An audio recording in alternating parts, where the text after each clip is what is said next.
మీనా నిజాయితీ నచ్చి చింతామణికి పోటీగా ఈవెంట్స్ కంపెనీ స్టార్ట్ చేసిన సింగరాజు అసలు ఇదంతా ఎలా జరిగిందనేది వీడియోని స్కిప్ చేయకుండా చివరి వరకు చూడండి.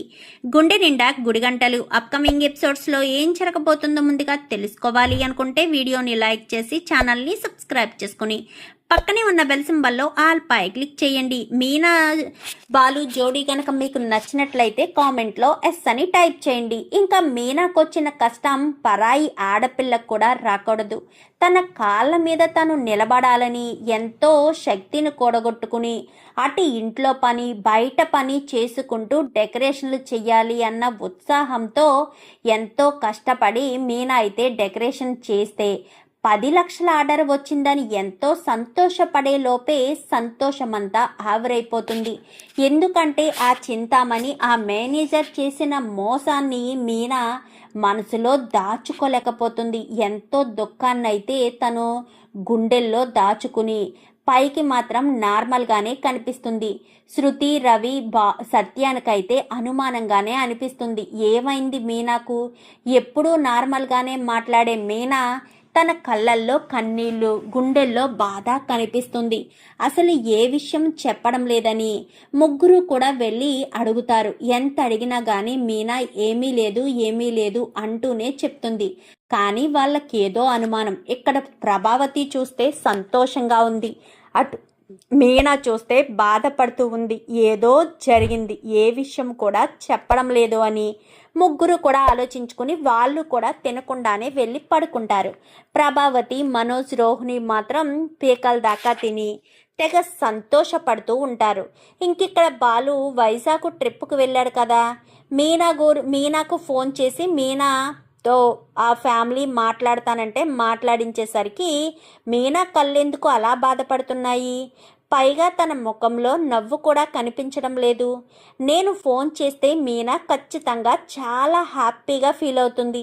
మరి అలాంటిది తన ముఖంలో ఎందుకు బాధ కనిపిస్తుంది అని బాలు అయితే అనుకుంటాడు. ఇంకా మీనా నిద్రపోయిన తర్వాత బాలు వచ్చినట్టుగా తన కష్టాన్నంతా కూడా బాలుకి చెప్పినట్టుగా మీనా కలగనేసరికి వెళ్ళి ఆ మేనేజర్ని కాస్త పొడిచి తన ప్రాణాలు తీసినట్టుగా మీనా కలగంటుంది. కలగనడంతో ఒక్కసారిగా షాక్ అయిపోతుంది. ఆయనకి నిజం చెప్పకూడదు, ఆయనకి నిజం చెప్తే ఇలాగే ఆయన రియాక్ట్ అవుతారు. ఆ మేనేజర్ ప్రాణాలు తీసేస్తారు. ఎట్టి పరిస్థితిలో ఆయనకి తెలియకూడదు, సమస్యను నేనే పరిష్కరించుకోవాలి అని మీనా కాస్త అనుకుంటుంది. అలా అనుకునేసరికి మరుసటి రోజు ఉదయాన్నే సింగరాజు ఫోన్ చేస్తాడు.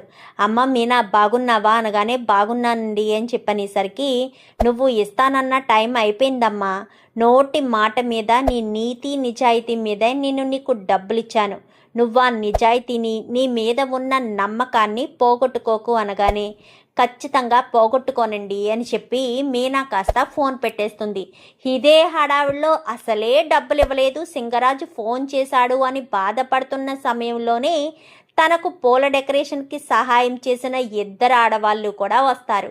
అమ్మ మీనా, మాకు కష్టం వచ్చిందమ్మా, నిజానికి డబ్బుల కోసం మేము ఇంటి దాకా వచ్చేవాళ్ళం కాదు, కానీ తప్పని పరిస్థితిలో రావాల్సి వచ్చింది. నా కూతురికి జ్వరం తగ్గట్లేదు, హాస్పిటల్లో జాయిన్ చేశానమ్మా, టెస్టుల కోసం డబ్బులు కావాలి అనేసరికి మీనాకు ఏం చేయాలో అర్థం కాక సరే అక్క నాతో రెండక్క అని చెప్పి గబగబా తన పర్స్ తీసుకుని బండి తీసుకుని సుమతి వాళ్ళ ఇంటికి అంటే పార్వతి వాళ్ళ ఇంటికి వెళ్తుంది. అక్క ఇక్కడే ఉండండి అని గబగబా లోపలికి వచ్చి అమ్మ మీ దగ్గర డబ్బులు ఏమైనా ఉన్నాయా అని చెప్పాను. కానీ ఇదిగో అమ్మ అని చెప్పి శివ సుమతి ఇటు పార్వతి ముగ్గురు కూడా డబ్బులు ఇస్తారు. ముగ్గురు కూడా డబ్బులు ఇచ్చేసరికి ఆ డబ్బులను కాస్త తీసుకెళ్ళి వాళ్ళకి ఇచ్చి ఇంకా వాళ్ళని పంపిస్తుంది. ఏమన్నా ఇవ్వాల్సినవి ఉంటే ఇస్తానక్క తర్వాత అని చెప్పాను. కానీ సరేనమ్మా మీనా అని చెప్పి వాళ్ళని పంపించేసిన తర్వాత మీనా కూర్చుని ఏడవడం మొదలు పెడుతుంది. ఏడవడం మొదలు పెట్టేసరికి ఏం జరిగిందమ్మా మీనా, ఏమైంది, ఎందుకు బాధపడుతున్నావు? ఎన్నడూ నువ్వు నన్ను డబ్బులు అడిగింది లేదు, అలాంటిది ఇప్పుడు వచ్చి డబ్బులు అడిగి వాళ్ళకి ఇవ్వడం ఏంటి, ఏమైందక్క అంటూ శివ ఇటు సుమతి వీళ్ళు కూడా అడిగేసరికి జరిగిన విషయం అంతా కూడా చెప్తుంది. ఏంటి 9 లక్షలా అని చెప్పాను. కానీ అవును అని చెప్పనేసరికి ఇంకా మీనాకు ఏం చేయాలో అర్థం కాని పరిస్థితుల్లో ఏడుస్తూనే ఉంటుంది. అలా ఏడుస్తూనే ఉండేసరికి ఎందుకక్క నువ్వు బాధపడతావు, నీకు ధైర్యం ఉంది, ఏ సమస్య వచ్చినా పరిష్కరించుకునే శక్తి ఉంది, ఆలోచించక్క, ఏదో ఒక మార్గం దొరుకుతుంది. అతను మోసం చేశాడు అన్న విషయం తెలుస్తుంది కదా. అగ్రిమెంట్ పేపర్స్ ఇలా ఇవ్వు అనగానే అగ్రిమెంట్ పేపర్స్ కాస్త ఇచ్చేసరికి అవన్నీ చూస్తారు. అవునక్క, ఇందులో 10 లక్షలనే ఉంది అనేసరికి మరి ఇప్పుడు ఏం చేయాలి అనగానే ఇదే సమస్యను మనకు తెలిసిన పోలీస్ ఇన్స్పెక్టర్ ఉన్నారు కదా, వాళ్ళ దగ్గరికి వెళ్ళి చెప్దామక్క అని చెప్పాను. కానీ రా అక్క అంటూ శివ తీసుకెళ్తాడు.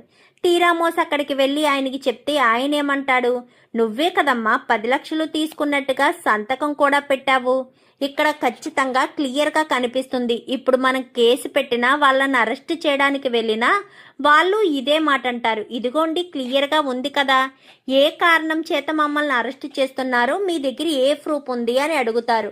అప్పుడు నేనేం చెప్పాలమ్మా, ఇది చెల్లదమ్మా, ఇది ఇంక అయిపోయింది, నువ్వు వేరే మార్గం చూసుకో, నమ్మకంతో నువ్వు ఈ పని చేసి ఉండొచ్చు, ఎదుటి వాళ్ళని ఎప్పుడూ డబ్బు విషయంలో నమ్మకూడదు అంటూ మాట్లాడేసరికి మీనా శివ ఇద్దరు ఇంటికి వచ్చేస్తారు. ఇంటికి వచ్చేసరికి మీనా ఆలోచిస్తూ ఉంటుంది. ఏమైందక్క, అక్క నువ్వు ఇలా డల్గా ఉండొద్దక్క, ఆలోచించక్క, ఏదో ఒక మార్గం, ఎక్కడో చోట ఏదో ఒక చిన్న ఓపు కనిపిస్తుంది అనేసరికి ఇంకా ఇదంతా చింతామణియే చేసి ఉంటుంది అన్న అనుమానంతో వెంటనే చింతామణి ఫోన్ నెంబర్ తీసుకుని సుమతి చింతామణికి కాల్ చేయను కానీ సరే అక్క అని చింతామణికి కాల్ చేసి ఆ వాయిస్ రికార్డ్ని అయితే రికార్డ్ చేస్తుంది. ఎందుకక్క ఆవిడ వాయిస్ని రికార్డ్ చేయమని చెప్పావు అనగానే పనుంది, పద వెళ్దాం అనగానే నేను రానా అక్క అని చెప్పాను. కానీ వద్దురా సుమతి నేను వెళ్తామని వెళ్ళే దారిలోనే శృతికి ఫోన్ చేయమని చెప్తుంది. ఈ సుమతికైతే మీనా చెప్పడంతో శృతికి ఫోన్ చేస్తుంది. శృతి ఎక్కడున్నావు అనగానే డబ్బింగ్ స్టూడియోలోనే ఉన్నాను మీనా అని చెప్పనేసరికి నీతో ఒక 2 నిమిషాలు మాట్లాడాలి అనగానే నేను రానా బయటికి అనగానే వద్దొద్దు అక్కడే ఉండు నేనే వస్తున్నానని మీనా దగ్గరికే శృతి దగ్గరికే సుమతి ఇటు మీనా ఇద్దరు కూడా వెళ్తారు. వెళ్ళేసరికి అక్కడికి వెళ్ళిన తర్వాత ఏమైంది మీనా అని చెప్పాను. కానీ శృతిని పట్టుకుని ఏడుస్తుంది. మీనా ఏం జరిగింది మీనా, అసలు ఏమైంది, నువ్వెందుకు ఇంత బాధపడుతున్నావు, నిన్నటి నుంచి కూడా ఏమీ తినకుండా ఎందుకు బాధపడుతున్నావు, చెప్పు మీనా అంటూ ఇంకా మీనాని అడిగేసరికి జరిగిన విషయం అంతా చెప్తుంది. ఏంటి ఇంత ఇష్యూ జరిగిందా, మరి చెప్పొచ్చు కదా మీనా, కమిషనర్ గారు అంకుల్కి ఫోన్ చేయనా, కమిషనర్ అంకుల్ ద్వారా వెళ్దామా అనగానే లేదు శృతి వెళ్ళొద్దు, అలా వెళ్ళడం వల్ల ఉపయోగం లేదు, ఎందుకంటే అగ్రిమెంట్ మీద 10 లక్షలు తీసుకున్నట్టుగానే సంతకం పెట్టినట్టుగానే ఉంది. ఆ అగ్రిమెంట్ తీసుకుని తెలిసిన పోలీస్ ఇన్స్పెక్టర్ దగ్గరికి వెళ్తే ఆయన ఇదే చెప్పారు శృతి, దానివల్ల ఎలాంటి ఉపయోగం లేదు. నేను ఒకళ్ళ వాయిస్ చూపిస్తాను, ఆ వాయిస్కి నువ్వు ఫోన్ చేసి నేను మాట్లాడమన్నట్టు మాట్లాడితే అసలు విషయం ఏంటో మనకు తెలిసిపోతుంది శృతి. ఈ ఒక్క ఫోన్ కాల్తో ఎవరెవరు ఏం ప్లాన్ చేశారన్నది క్లియర్గా తెలుస్తుంది అనగానే సరే మీనా నువ్వు చెప్పినట్టే చేస్తాను అని సుమతి ఆ వాయిస్ను వినిపించు అని సుమతికి మీనా చెప్పడంతో వెంటనే సుమతి అయితే ఆ వాయిస్ని వినిపిస్తుంది. వినిపించేసరికి ఎవరిది వాయిసు అనగానే చింతామణి అని నాతో అంటే నాకంటే ముందు ఈ డెకరేషన్ ఫీల్డ్లో ఉన్న ఆవిడ అనగానే ఈవిడ మీద నీకు అనుమానమా అనగానే అనుమానమే, ఈవిడే చేసుంటుంది అని అనుమానం, పైగా మేనేజర్ ఎప్పుడూ ఈవిడికే ఇచ్చేవాడంట, అలాంటిది నాకు పిలిచి మరీ 10 లక్షల ఆర్డర్ ఇచ్చాడు అంటే ఏదో అనుమానం అనే అనిపిస్తుంది శృతి అనేసరికి సరే మీనా సుమతి ఒకసారి ఆ వాయిసు అనగానే వెంటనే మళ్ళీ ఆ వాయిసు వినేసరికి సరే మీనా ఏం మాట్లాడాలి అనగానే చింతామణి అదే మీనాకు ఇవ్వాల్సిన అడ్వాన్స్ డబ్బులు ఉన్నాయి కదా అవి తీసుకుని గుడి దగ్గరికి రమ్మని చెప్పు అనగానే ఆ అడ్వాన్స్ డబ్బులు అనగానే ఆయనకి ఏం మాట్లాడతాడో తెలిసిపోతుంది కదా అని చెప్పనేసరికి సరే సరే అని ఒక్కసారి వాయిస్ అనేసరికి ఒక్కసారి ఆ వాయిస్ విన్న తర్వాత ఫోన్ చేస్తుంది. ఇంకా శృతి అయితే ఫోన్ చేసేసరికి హలో అని చెప్పాను. కానీ ఎవరు అనేసరికి ఏంటి మేనేజరు నా గొంతుకు కూడా గుర్తుపట్టలేదా అనగానే మేడం మీరా చెప్పండి అనేసరికి మీనా అని చెప్పాను. కానీ మీనాకి ఇవ్వాల్సిన అడ్వాన్స్ డబ్బులా మేడం, ఆ మీనా మళ్ళీ వచ్చింది మేడం, మా బాస్ దగ్గరికి వచ్చి అగ్రిమెంట్ పేపర్స్ అది ఇది అని అంటుంది మేడం అని చెప్పనేసరికి మరి నువ్వేం చెప్పావు అని చెప్పనగానే నేనేం చెప్పడం ఏంటి మేడం, మనం అనుకున్న ప్లాన్ ప్రకారమే చెప్పాను. మా బాస్ కూడా నమ్మలేదు. ఎందుకంటే అగ్రిమెంట్ మీద 10 లక్షలు క్లియర్గా ఉంది కదా మేడం. మీనా ఇంకా ఎవరి దగ్గరికి వెళ్ళినా ఎలాంటి ఉపయోగం లేదు అనగానే, సరే సరే ఆ అడ్వాన్స్ డబ్బులు తీసుకుని రా అని చెప్పనేసరికి, మరి నా కమిషను అని చెప్పాను కానీ, చెప్పాను కదయ్యా నీకు ఎంత ఇస్తానో నీకు ముందే చెప్పాను కదా అని చెప్పాను కానీ, 5 రెట్లు ఎక్కువ ఇస్తానన్నారు మేడం అనేసరికి, సరే ముందైతే గుడి దగ్గరికి రా అని చెప్పాను కానీ వెంటనే ఫోన్ పెట్టేస్తుంది. అమ్మ మీనా, నువ్వు నిజంగా తెలివైన దానివే మీనా. ఈ మేనేజరు ఆ చింతామణియే కలిసి ఇదంతా చేశారన్న అనుమానం నీకు బాగా వచ్చింది. అలా అనుమానం రాబట్టే కదా ఇప్పుడు ఇలా దొరికారు వీళ్ళు అని చెప్పనేసరికి, ఇప్పుడు ఏం చేద్దాం అక్క అనగానే, నువ్వు వెంటనే ఆ చింతామణికి ఫోన్ చేసి అదే టెంపుల్కి రమ్మని చెప్పు సుమతి అని చెప్పనేసరికి, అదే టెంపుల్కి రమ్మని చెప్పడంతో అదే టెంపుల్కి వస్తారు. వచ్చేసేసరికి ఇంకా ఆ టెంపుల్కే రావడంతో ఆ టెంపుల్ దగ్గర ఇద్దరు మీట్ అవ్వాల్సిన సమయం టైం దగ్గర పడుతుంది. ఈలోపు మీనా ఏం చేస్తుందంటే, వానర్ అన్నాడు కదా ఇలాంటివి ఏమైనా ఉంటే చూసుకోండి అని, వానర్కి తన నిజ స్వరూపం అంటే అవతలవాడి మేనేజర్ చేసిన మోసం తెలియాలి అన్న ఉద్దేశంతో వానర్ దగ్గరికి వెళ్తుంది. ఏంటమ్మా మళ్ళీ వచ్చావా అనగానే, నేను మీ మేనేజరే తప్పు చేశాడు అంటే మీరు నమ్మలేదు కదా సార్. ఇప్పుడు చెప్తున్నాను, మీ మేనేజరే తప్పు చేశాడు సార్.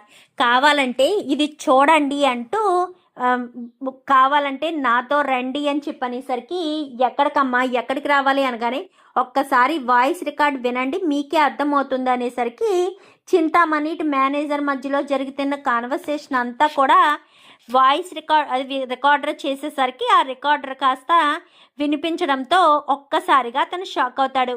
ఏంటమ్మా ఇది అనగానే, ఇది కేవలం వాయిస్ మాత్రమే సార్, మీరు డైరెక్ట్గా వస్తే అసలు విషయం క్లియర్గా తెలుస్తుంది అనేసరికి, పిఏ పద వెళ్దామనగానే, రామ్మా అని చెప్పాను కానీ, నా బండి ఉంది సార్, నేను మా చెల్లి మా బండి మీద వచ్చేస్తామని. ఇంకా వీళ్ళిద్దరూ బండి మీద వెళ్తారు, వాళ్ళు గుడి దగ్గరికి వెళ్తారు. ఇంకా అందరూ కూడా గుడి దగ్గరికి చేరుకునేసరికి వీళ్ళు చాటుగా ఉంటారు. మేనేజర్ కాస్త వస్తాడు, చింతామణి కూడా వస్తుంది. హలో మేడం అని చెప్పనేసరికి, నువ్వేంటి ఇక్కడ అనగానే, అదేంటి మేడం మీరే కదా మీనాకు ఇవ్వాల్సిన అడ్వాన్స్ డబ్బులు తీసుకురమ్మని చెప్పారు అనగానే, ఏం మాట్లాడుతున్నావయ్యా, నేను అడ్వాన్స్ డబ్బులు తీసుకురమ్మని చెప్పడం ఏంటి, అయినా నేను గుడికి వస్తున్నానన్న విషయం నీకెలా తెలుసు అనేసరికి, మీరే కదా మేడం ఫోన్ చేసి మరీ రమ్మని మీనాకి ఇవ్వాల్సిన అడ్వాన్స్ డబ్బులు తీసుకురమ్మని చెప్పారు, మీరు చెప్తేనే కదా నేను తీసుకుని వస్తున్నాను అని చెప్పనేసరికి, అది అలా రమ్మని చెప్పింది మేము అంటూ మీనా సుమతి ఇద్దరు ఎంట్రీ ఇస్తారు. ఆ పక్క నుంచి వానర్ కూడా ఎంట్రీ ఇచ్చేసరికి, ఎంత నమ్మానయ్యా నిన్ను, ఒక ఆడపిల్లను ఇంతలా మోసం చేస్తావా, నీకు బుద్ధి లేదా చింతామణి, నువ్వు అసలు మనిషివేనా, ఇలా ఒక ఆడపిల్ల నీలాంటిదే ఒక అమ్మాయి వచ్చి ఫీల్డ్లో ఉండనందుకు నువ్వు ఈ మేనేజర్ కలిసి ఇలాంటి పని చేస్తారా, మిమ్మల్ని అసలు క్షమించకూడదు అని చెప్పి మాట్లాడుతుండగా, అప్పుడే అక్కడికి వచ్చిన సింగరాజ్ అయితే, అంటే గుడి దర్శనం కోసం సింగరాజ్ వస్తాడు. ఎందుకంటే ఆ గుడిలో ప్రత్యేక పూజలు, అంటే తనకి దేవుడి మీద భక్తి ఎక్కువ ఉండడంతో సింగరాజ్ గుడికి వచ్చేసరికి ఇదంతా కూడా చూస్తూ ఉంటాడు. చూస్తూ ఉండేసరికి చింతామణి సింగరాజు భార్య అన్న విషయం మీనాకు తెలియదు కదా. సో ఇదంతా చూస్తూ ఉండేసరికి, ఏంటి చింతామణి, ఈ మేనేజర్తో కలిసి ఈ అమ్మాయికి ఇవ్వాల్సిన డబ్బుల్ని నువ్వు కాజేద్దామనుకున్నావా, ఆ అమ్మాయి ఏమో రాత్రనక పగలనక కష్టపడి మనుషుల్ని పెట్టించుకుని మరి అడ్వాన్స్ ₹1,00,000 ఇస్తే మిగిలిన డబ్బులు సర్దుబాటు చేసుకుని ఆర్డర్ పూర్తి చేసింది. అలాంటి అమ్మాయిని మోసం చేసి ఆ డబ్బులు నువ్వు ఈ మేనేజర్ కలిసి పంచుకుందామనుకుంటున్నారా అంటూ ఇంకా మేనేజర్ చెంప కాస్త పగలగొడతాడు. ఆడదాని అయిపోయావు కాబట్టి వదిలేస్తున్నాను, ఇంకొకసారి ఇలాంటి పిచ్చి వేషాలు వేస్తే మాత్రం ఊరుకోను మేనేజర్, ఇక మీదట ఉద్యోగం రావద్దు అనగాని, సార్ భార్య పిల్లలు ఉన్నవాడిని సార్ అనగాని, మోసం చేసి ఒక ఆడపిల్ల కన్నీళ్ళుకి కారణమైనప్పుడు భార్య పిల్లలు ఉన్నవాడిని అన్న విషయం నీకు అప్పుడు గుర్తులేదా అని చెప్పనేసరికి అది కాదు సార్ అని చెప్పాను. కానీ ఇంకేం మాట్లాడకు, ఈ చింతామణితో చేతులు కలిపే కదా నువ్వు ఇదంతా చేశావు. ఆవిడే నీకు ఉద్యోగం ఇస్తుంది లేదా డబ్బులు ఇచ్చి నీ కుటుంబాన్ని పోషిస్తుంది, ఆవిడనే అడుగు. అమ్మా మీనా, క్షమించమ్మా, నేను తప్పుగా అర్థం చేసుకున్నాను. ఆ డబ్బులు ఎలాగివ్వి అని చెప్పి డబ్బులు లాక్కుని, ఇంక ఇదిగో అమ్మ మీనా, నీకు 1,00,000 రూపాయలు పోను 9 లక్షలు బ్యాలెన్స్ అమౌంట్ అని చెప్పి ఆ డబ్బులు కాస్త ఇస్తాడు. చాలా థ్యాంక్స్ సార్ అనగానే, నేనేం చేశానమ్మా, నువ్వే నీ తెలివితేటలతో అసలు తప్పు ఎక్కడ జరిగిందో ఏంటో, అసలు దొంగలెవరో నువ్వే బయట పెట్టావు. నువ్వే ఇలా తెలివిగా ఉండడం వల్లే మంచి జరిగింది. అదే సమస్య వచ్చిందని చెప్పి సైలెంట్గా ఉండుంటే ఇలాంటి పరిస్థితి వచ్చేది కాదు కదా. నేను కష్టాన్ని నమ్ముకున్న మనిషిని సార్. ఒకళ్ళ డబ్బు రూపాయి ఆశించాలని అస్సలు అనుకోను. నా డబ్బు ఎదుటి వాళ్ళు దోచేస్తూ ఉంటే అస్సలు చూసుకోలేను. ఆ 9 లక్షలు ఇలా అనేసరికి నా ప్రాణం పోయినంత పనయింది సార్. పైగా నేను అప్పు చేసి మరీ తీసుకొచ్చాను. వాళ్ళు నా మీద నమ్మకంతో, నా నిజాయితీతో, నేను చెప్పిన మాటతో, నా మీద నమ్మకంతో ఏ ప్రూఫ్ పెట్టుకోకుండా మరీ డబ్బులు ఇచ్చారు ఆయన. ఆయనకి నా మీద ఉన్న నమ్మకాన్ని పోగొట్టుకోలేను సార్. అందుకే ఏం చెయ్యాలో అర్థం కాలేదు సార్. ఆలోచన వచ్చింది, ఆచరణలో పెట్టాను అనగానే, మంచిదమ్మా, ఇక మీదట మా కళ్యాణ మండపంలో ఏ ఆర్డర్స్ వచ్చినా నీకే ఇస్తానమ్మా అని చెప్పనేసరికి, చాలా థ్యాంక్స్ సార్ అని చెప్పాను. కానీ ఇంకా చింతామణికి మేనేజర్కి వార్నింగ్ ఇచ్చి అతను వెళ్ళిపోతాడు. వెళ్ళిపోయిన తర్వాత, సార్ ఆ అమ్మాయి మన దగ్గర డబ్బులు తీసుకున్న అమ్మాయే కదా అనగానే, అవును, ఏం మాట్లాడకు, మేడం గారే కదా సార్ అని చెప్పనేసరికి, పద వెళ్దాము అని ఇంకా సింగరాజ్ కాస్త ఇంటికి వచ్చేస్తాడు. ఇంటికి వచ్చేసరికి మీనా డబ్బు తీసుకుని సరాసరి వెంటనే సింగరాజ్ అలా ఇంటికి వస్తాడు. మీనా కూడా వెనకాలే ఇంటికి వచ్చేస్తుంది. నమస్కారం సార్ అని చెప్పనేసరికి, నమస్తే అమ్మా అని చెప్పాను. కానీ సారీ సార్, లేట్ అయింది, చిన్న ప్రాబ్లం వల్ల లేట్ అయింది అనగానే, నువ్వు ఏ సమస్యని ఎదుర్కొన్నావో నేను నా కళ్ళారా చూశానమ్మా అని చెప్పనేసరికి, ఏం మాట్లాడుతున్నారు సార్, నేను ఎదుర్కొన్న సమస్యను మీరు మీ కళ్ళారా చూడడం ఏంటి, మీరు ఏమంటున్నారో నాకు అర్థం కావట్లేదు సార్ అనగాని, ఏమంటున్నానో నీకు అర్థం కావట్లేదా, గుడిలో నువ్వు మాట్లాడిన విధానం, మాట తీరు అంతా కూడా నేను చూశానమ్మా, నీ తెలివితేటలకు హ్యాట్సప్ చెప్పాల్సిందే అంటూ మాట్లాడేసరికి, ఏమంటున్నారు సార్ అనగానే, మొత్తం చూశానన్నాను కదా, నీకొక విషయం చెప్పాలి, చింతామణి ఎవరో కాదు, నా భార్య అని చెప్పనేసరికి ఒక్కసారిగా మీనా షాక్ అయిపోతుంది. ఏంటి సార్, ఏంటనేది అనగానే, అవునమ్మా, చింతామణి నా భార్య అంటూ అక్కడ ఉన్న ఫ్యామిలీ ఫోటోని చూపిస్తాడు. ఈ లోపు చింతామణి కాస్త రానే వస్తుంది. రావడంతో మీనా లేచి నిలబడుతుంది. నువ్వేంటిక్కడ అని చెప్పాను. కానీ నీకేం సంబంధం ఉందే, నీకేం సంబంధం ఉంది, నా కోసం వచ్చింది తను, నీకేం సంబంధం ఉంది, నోరు మూసుకుని లోపలికి వెళ్ళు అనేసరికి చింతామణి కాస్త లోపలికి వెళ్ళిపోతుంది. నన్ను క్షమించమ్మా, నా భార్య తరపున నేను క్షమాపణ కోరుతున్నాను. అయ్యో, మీరు క్షమాపణ అడగడం ఏంటి సార్ అనగానే, నేను చూశానమ్మా గుడిలో నా భార్య నిన్ను మోసం చేసింది అని చెప్పావు కదా, ఆ మేనేజర్తో కలిసే ఇదంతా చేసింది అని చెప్పావు కదా, నాకు అర్థమైందమ్మా నీ బాధ, నీ ఇబ్బంది అర్థమైంది. 9 లక్షల రూపాయలు అంటే మామూలు విషయం కాదు. ఒక పక్క నాకు ఇవ్వాలి, పని చేసిన వాళ్ళకి ఇవ్వాలి, ఎంత కష్టం ఉంటుంది, అదంతా అర్థం చేసుకున్నానమ్మా, నన్ను క్షమించు అనేసరికి, అందుకే నీ నీతి నిజాయితీ నచ్చి నేనొక నిర్ణయం తీసుకున్నాను అనేసరికి, ఏంటి సార్ ఏంటది అనగానే, ఒక్క నిమిషం అమ్మా, చింతామణి చింతామణి అంటూ పిలిచేసేసరికి చింతామణి కాస్త బయటకు వస్తుంది. ఏంటండి అనగానే, ఆ అమ్మాయికి క్షమాపణ చెప్పు అనేసరికి, నేనెందుకు దానికి క్షమాపణ చెప్పాలి అనగానే, నోరు ముయ్యవే అంటూ చెంప పగలగొడతాడు. పగలగొట్టేసరికి, సారీ మీనా అని చెప్పనేసరికి, ఒక్క నిమిషం నువ్విక్కడే ఉండు అని వెంటనే, అమ్మ మీనా, నువ్వు నా భార్య వల్ల చాలా ప్రాబ్లం ఫేస్ చేశావు, ఒక రకంగా నరకం అనే చెప్పాలి. ఆ సిచ్యువేషన్లో ఎవరైనా సరే చాలా భయపడతారు, బాధపడతారు, కంగారు పడిపోతారు. కానీ నువ్వు తెలివితేటలు ఉపయోగించావు. అందుకే నేను నీతో ఒక ఈవెంట్స్ కంపెనీ పెట్టాలి అనుకుంటున్నాను అనేసరికి, ఏం మాట్లాడుతున్నారండి, నాకుంది కదా, మరి తనతో మీరు పెట్టించడం ఏంటి అనగానే, నీకు పోటీగానే పెట్టిస్తాను చింతామణి. నీతి న్యాయం లేకుండా నువ్వు ఎదుటి వాళ్ళని మోసం చేస్తూ వస్తున్నావు. నీ మోసానికి తగ్గట్టు మీనా ఈవెంట్స్ కంపెనీ నేను పెట్టిస్తాను అనేసరికి, సార్ నాకేమీ వద్దు సార్, నాకు అవసరమైనప్పుడల్లా కొంచెం మీరు డబ్బు సహాయం చెయ్యండి సార్ అనగానే, వద్దమ్మా మీనా, నువ్వు ఈ చింతామణికి పోటీగా ఈవెంట్స్ కంపెనీ పెట్టాల్సిందే. నేను చూసుకుంటాను. ఈవెంట్స్ మేనేజర్గా నువ్వే కూర్చోవాలి. నేను అన్ని కనుక్కొని షాప్ చూసి అంతా సెట్ అయిన తర్వాత నీకు ఫోన్ చేస్తాను.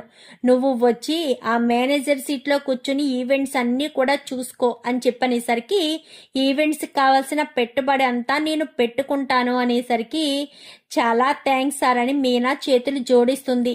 నీలాంటి ఒక తెలివితేటలున్న చెల్లెలు నాకు ఉన్నందుకు చాలా సంతోషపడుతున్నాను.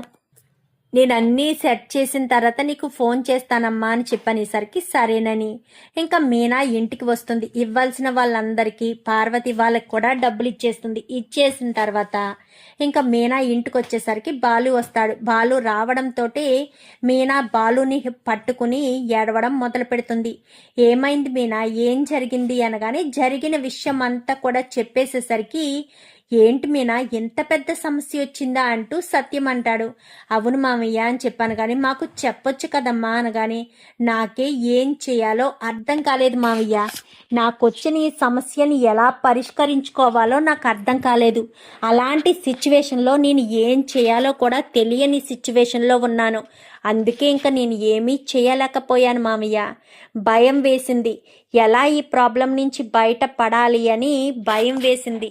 అందుకే ఇంకా నేను ఏం చేయాలో ఎలా చేయాలో అర్థం కాక ఆ టెన్షన్లో ఆ బాధలో ఉన్నాను. నాకు వచ్చిన బాధను మీకు చెప్పి మిమ్మల్ని టెన్షన్ పెట్టలేకపోయాను. మరుసటి రోజు శృతి సహాయంతోనే నేను ఇదంతా సాధించాను అనగానే, నేనేం చేశాను మీనా, నువ్వు ఒక వాయిస్ చూపించి వాయిస్లా మాట్లాడమన్నావు. అయినా నీ తెలివితేటల ముందు మేము ఏమాత్రం చెప్పు. ఒక సమస్య రావడంతో నీలా ఆలోచించి పరిష్కరించే తెలివితేటలు ఉండాలి.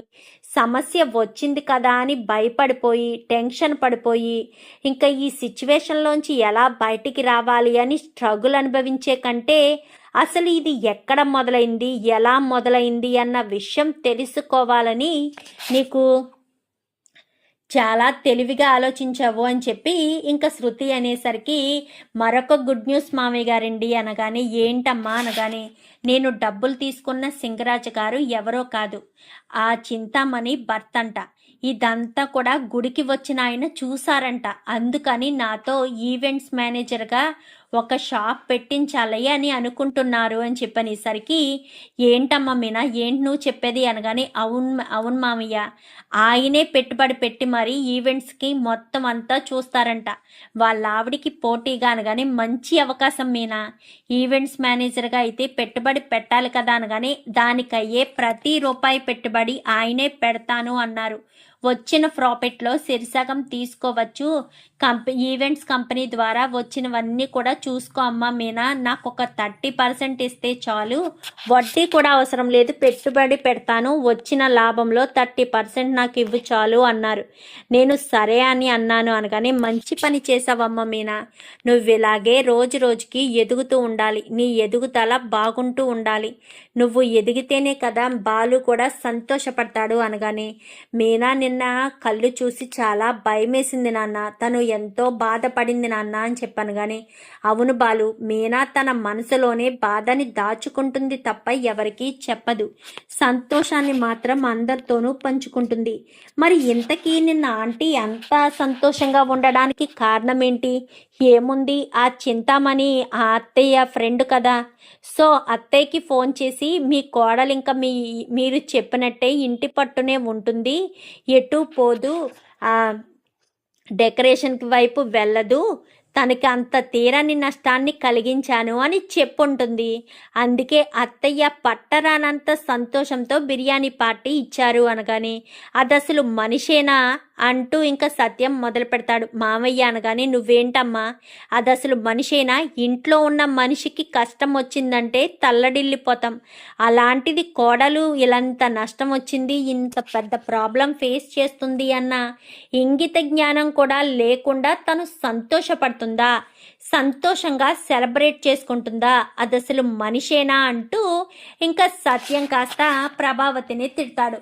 ప్రభావతిని కిందకి పిలిచేసరికి వస్తుంది ప్రభావతి. ఏంటి ప్రభా, నువ్వు నిన్నంతా ఎందుకు సంతోషంగా ఉన్నావు? మీనా నీకేదో చెప్పాలి అంటుంది అంటూ పిలవడంతో మీనా ఏం చెప్పాలనుకుంటుంది అన్న విషయం కనుక్కుందామని, ఏంటి మీనా ఏంటి అనగానే, అత్తయ్య నిన్న మీరు సంతోషంగా ఉన్నారే, నేను బాధపడుతూ ఉన్నాను కదా, నా డబ్బులు పోయాయి అని, నా డబ్బులు మళ్ళీ నాకు తిరిగి వచ్చేసాయి, అంతే, మీరింకా బాధపడకండి, నేను ఎప్పుడూ ఇక్కడే ఉంటాను అంటూ ఇంకా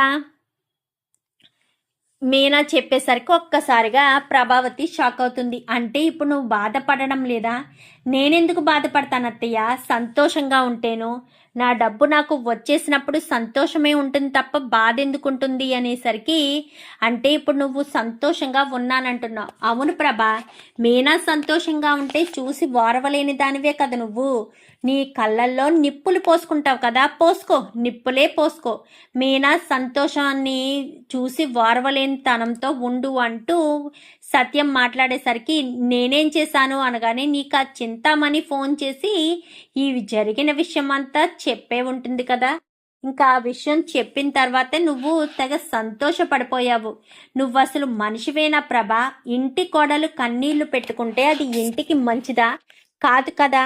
అది నువ్వు అర్థం చేసుకోకుండా బిర్యానీ పార్టీ ఇస్తావా? బిర్యానీ పార్టీ సిగ్గనేదే లేదు ప్రభా, నీలో అసలు ఎప్పటికీ బుద్ధి రాదు.